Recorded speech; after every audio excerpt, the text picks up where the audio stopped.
नूर में थक गई हूँ सच में। जरा देखो इसकी प्रोफाइल, कितनी खुश है, कितनी सपोर्टिव फैमिली है इसकी। और एक मेरी किस्मत है, जहाँ देखो वहाँ मसले, कभी घर वालों की चिकचिक, कभी रिश्तेदारों के ताने। आखिर मेरे ही नसीब में ये टॉक्सिक लोग क्यों लिखे हैं? अल्लाह मुझे ही क्यों टारगेट करता है हर बार? रिदा, संभालो खुद को। तुम्हें लगता है तुम्हारी तकलीफ सबसे बड़ी है क्योंकि तुम सिर्फ दूसरों का जाहिर देख रही हो।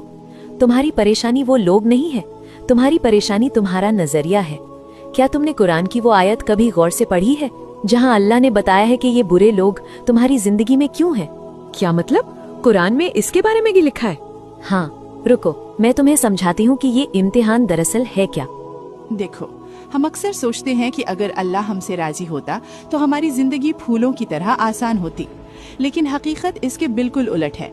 अल्लाह ताला कुरान में सूरह अल फुरकान आयत 20 में साफ फरमाता है, और हमने तुम में से हर एक को दूसरे के लिए फितना यानी आजमाइश बना दिया है। क्या तुम सब्र करोगे? इसका मतलब समझती हो?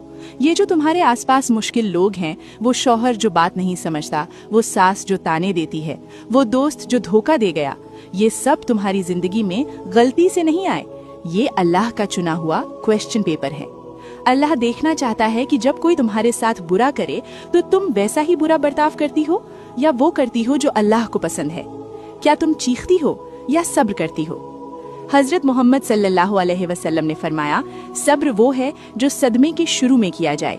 अगर सब कुछ बिखरने के बाद हमने शोर मचा दिया और फिर बाद में चुप हुए तो वो मजबूरी है, सब्र नहीं। याद रखो, हीरा भी तभी चमकता है जब उसे घसा जाता है। तुम्हारे किरदार को निखारने के लिए अल्लाह ने इन मुश्किल लोगों को तुम्हारी जिंदगी में भेजा है। वो तुम्हें तकलीफ दे रहे हैं ताकि तुम्हारा दर्जा यानी रैंक अल्लाह की नजर में बढ़ जाए। तो अगली बार जब कोई दिल दुखाए तो उसे दुश्मन मत समझो। ये सोचो कि ये एक जरिया है मुझे जन्नत के करीब ले जाने का। सवाल ये नहीं कि वो क्या कर रहे हैं, सवाल ये है कि तुम्हारा जवाब क्या है। अल्लाहू अकबर, मैं उन्हें अपनी बदकिस्मती समझ रही थी जबकि वो मेरी आजमाइश थे।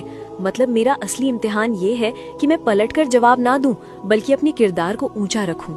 बिल्कुल, अल्लाह आजमाता उसी को है जिसे वो करीब करना चाहता है।